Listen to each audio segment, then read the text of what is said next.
حضرت سیدنا عمر رضی اللہ تعالی عنہ جلیل القدر ہستی ہیں جنہیں حضور علیہ السلام نے اللہ سے مانگ کے لیا۔ سارے صحابی رسول کریم صلی اللہ علیہ وآلہ وسلم کے مرید ہیں، لیکن جناب عمر میرے حضور کی مراد ہیں۔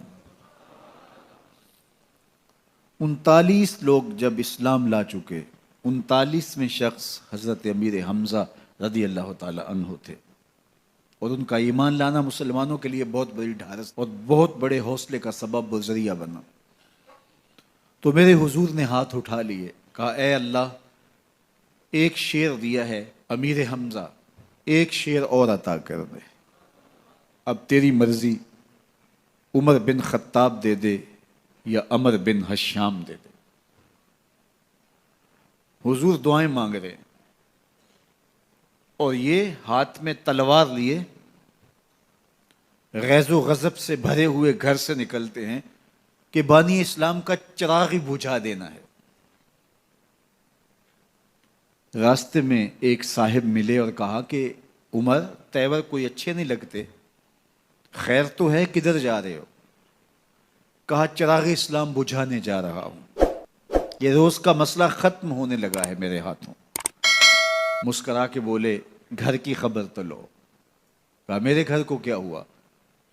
کہا تمہاری بہن فاطمہ بھی نوکر بن گئی ہے رسول اللہ صلی اللہ علیہ وسلم کی۔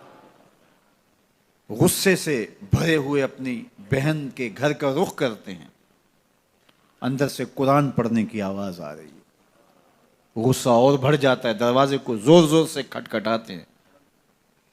اہل خانہ سمجھ گئے ماجرا کیا ہے، گرجدار آواز ہے جناب عمر کی، دروازہ کھولو۔ جلدی سے معلم کو چھپا دیا اور بہن آگے بڑھ کے دروازہ کھولا۔ کہا تم سابی ہو گئے ہو، دین چھوڑ دیا تم نے، بتوں کی وفا ترک کر دی اور بے تحاشا مارنا شروع کیا۔ بہن کا سر پھٹ جاتا ہے، خون بہنے لگتا ہے اور یہ مارتے چلے جاتے ہیں۔ فاطمہ بنت خطاب بولی عمر تم خطاب کے بیٹے ہو، سنو میں بھی خطاب کی بیٹی ہوں، جو ظلم جو جبر کرنا ہے کرو، میں محمد عربی کا دامن نہیں چھوڑوں گی۔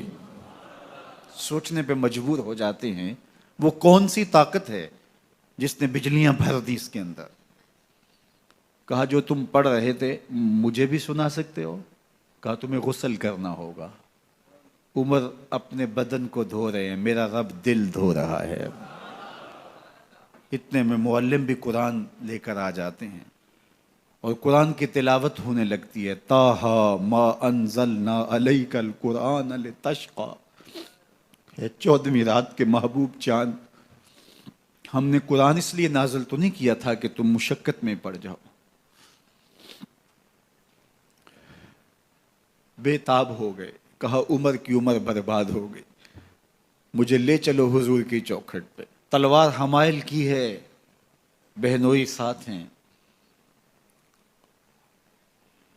اور حضور کی بارگاہ میں حاضر ہو رہے ہیں۔ دروازے کے سوراخوں سے دیکھا تو صحابہ تشویش کا اظہار کرنے لگے کہ عمر آ رہا ہے، تلوار حمائل کی ہے، ارادے اچھے نہیں لگتے۔ جناب امیر حمزہ نے کہا دروازہ کھول دو، اچھی نیت سے آیا تو استقبال کریں گے، نیت اچھی نہیں ہے تو اس کی تلوار سے اس کی گردن کاٹ دیں گے۔ حضور کے سامنے جا کے بیٹھ گئے، گلے میں کپڑا ڈالا تھا، حضور نے پکڑ کے کہا عمر ابھی وقت نہیں آیا کہ تم اسلام لے آؤ؟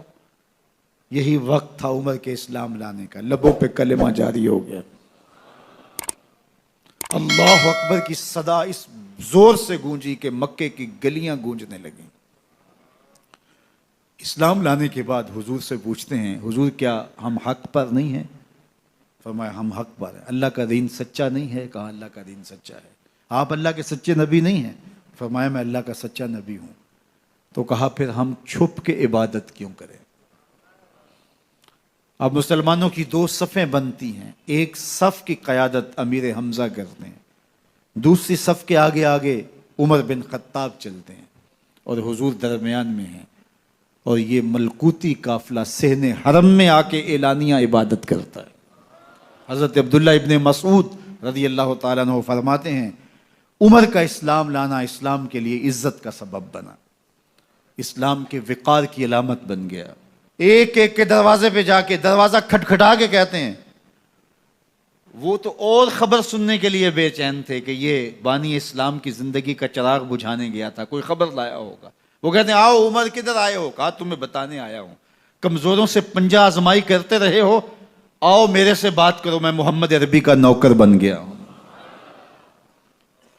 اللہ اکبر۔ میرے حضور نے فرمایا جب اچھے لوگوں کا ذکر کرو تو میرے عمر کا ذکر بھی کیا کرو۔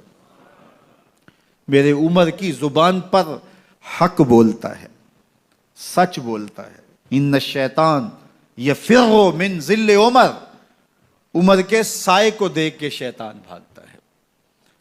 اللہ اکبر۔ اسلام لائے تو زندگی کی ایک ایک سانس اسلام کے لیے وقف کر دی، حضور کا پہرا دیا، حضور کی ناموس کا پہرا دیا، حضور کی شریعت کا پہرا دیا۔ اسلامی فتوحات پھیلیں تو پھیلتی ہی چلی گئیں، کبھی مصر فتح ہو رہا ہے، کبھی ایران فتح ہو رہا ہے، آرمینیا تک مسلمانوں کی افواج پہنچتی ہیں۔ 22 لاکھ مربع میل پر حضرت عمر رضی اللہ تعالیٰ عنہ کی سلطنت پھیل جاتی ہے۔ عدل و انصاف کا دورہ ہوتا ہے۔ زمانے نے دیکھا کہ غیر مسلم بھی عدالت میں کھڑا ہے تو اسے خوف نہیں ہوتا تھا کہ میرے سے ناانصافی ہوگی، اس لیے کہ حکومت عمر کی چل رہی ہے۔ وہ بھی مطمئن ہوتا تھا کہ میرے ساتھ انصاف ہو۔